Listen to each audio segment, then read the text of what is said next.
is facing another federal election, so we made this video to help you decide who to vote for.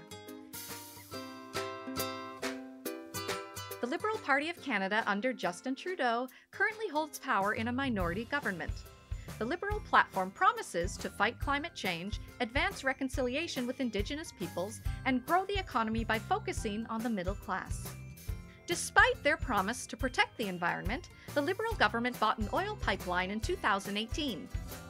Wait, seriously? But I thought they were environmentalists. Justin Trudeau seems like such a recycler. Is this right? Siobhan. Yeah.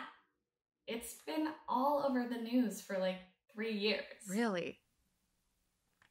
I get most of my news from celebrity Instagram stories. They don't mention Canadian fossil fuel infrastructure as much as you'd think. You want me to start again? Nah, keep going. I'll cut all this out after. The breach isn't paying enough for perfect takes. Got it. Despite purchasing and expanding a tar sands pipeline, the Liberals have promised that Canada will reach net zero carbon emissions by 2050. But that's so far away. That's like 100 Marvel movies from now. This is a typo, yeah? It's supposed to be 2030? Nope. 2050. The Liberals have only implemented a fraction of the Truth and Reconciliation Commission's calls to action, have failed to provide safe drinking water to all First Nations,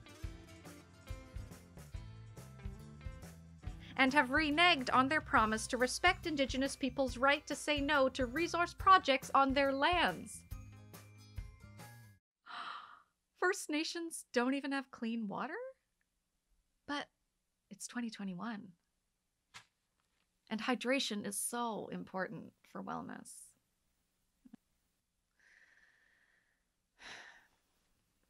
The Liberals have spent their time in government protecting large corporations from the consequences of illegal behavior, allowing the wealthy to siphon money into tax havens and pushing infrastructure projects that enrich private investors at the expense of taxpayers. I don't get it. Why are the Liberals so devoted to helping these rich people? Because, in the eternal words of George Carlin, it's a big club and you ain't in it. Who's George Carlin? Just read the script.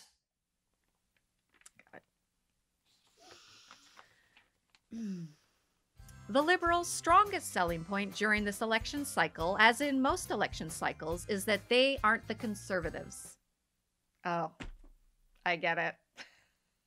It's like when my ex tried to get me to stay with him by pointing out that unlike other guys, he never misses the bowl when he pees. Never. Mostly never. While the Liberals are the party of big transnational corporations, the Conservatives have aligned themselves with organizations like the Canadian Federation of Independent Businesses. Hey, that's kind of cool. Which represents employers who oppose unions and minimum wage increases. But like the Liberals, the Conservatives also support the fossil fuel industry, corporate tax cuts, privatizing infrastructure, and massive funding for prisons and police. However, right-wing Canadians have two choices this election with the People's Party of Canada. I have never heard of these guys. Ew. Finally, the NDP. These are the good guys, right? Jagmeet Singh does all those TikToks. I've never watched any because boring. But he seems cool. The NDP is a social democratic party that once fought for universal social programs like healthcare and public control of strategic industries. But in recent decades, they've moved rightward, downplaying their historical connections to democratic socialism and pitching themselves as simply a more principled substitute for the Liberal Party. What does this mean?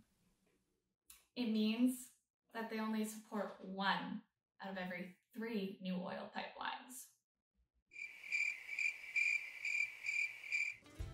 While they've never formed a federal government, when they're in power provincially, the NDP have curtailed workers' rights to strike, supported environmentally damaging resource extraction industries, and abandoned their commitment to wealth redistribution. Oh, for f***'s sake! So, voters get to choose between the party that sucks while in power, or the party that really sucks while in power, or the scary horror party? Or the party that will probably suck well in power. Pretty much. But you've got one party left. Right! The Greens! I love green. Forests, emeralds, absinthe, all that good stuff. I look great in green. Yeah. What? You'll see. The Canadian Green Party is an uneasy alliance between disillusioned young progressives, climate-focused business owners, and people who think vaccines have hidden tracking devices inside them. They don't. Right? No. The tracking devices are out in the open on our phones. Right. Yeah.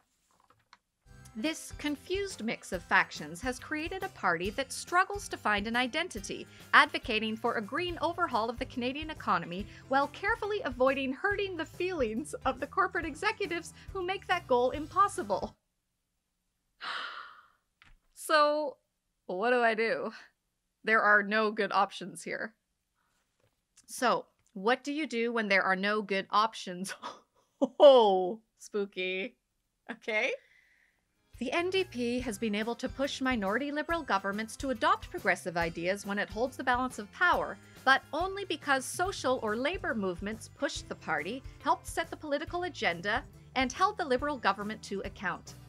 Elections can create favorable conditions for reform, but when it comes to solutions for the climate crisis, racism, economic inequality, and colonialism, these movements are where the heavy lifting is done. Wait, that's it? So I'm not supposed to vote? You should vote, but focus on other stuff. Join grassroots organizations. Show up to protests. Write angry, but non-threatening, letters to your MP. But that's so many things. I'm busy. I only want to do one thing. Become a billionaire and buy a bunch of politicians. That's one thing you could do that would help a ton. I just realized I'm narrating this video. That's gonna help, right? This will be the thing that I do that helps. Oh, sweetie, no. This is a video about Canadian politics. Only like 3 people are gonna watch this. Right. Look, when you get home, sign a bunch of online petitions and donate money to legal funds for Indigenous land defenders. That's a start.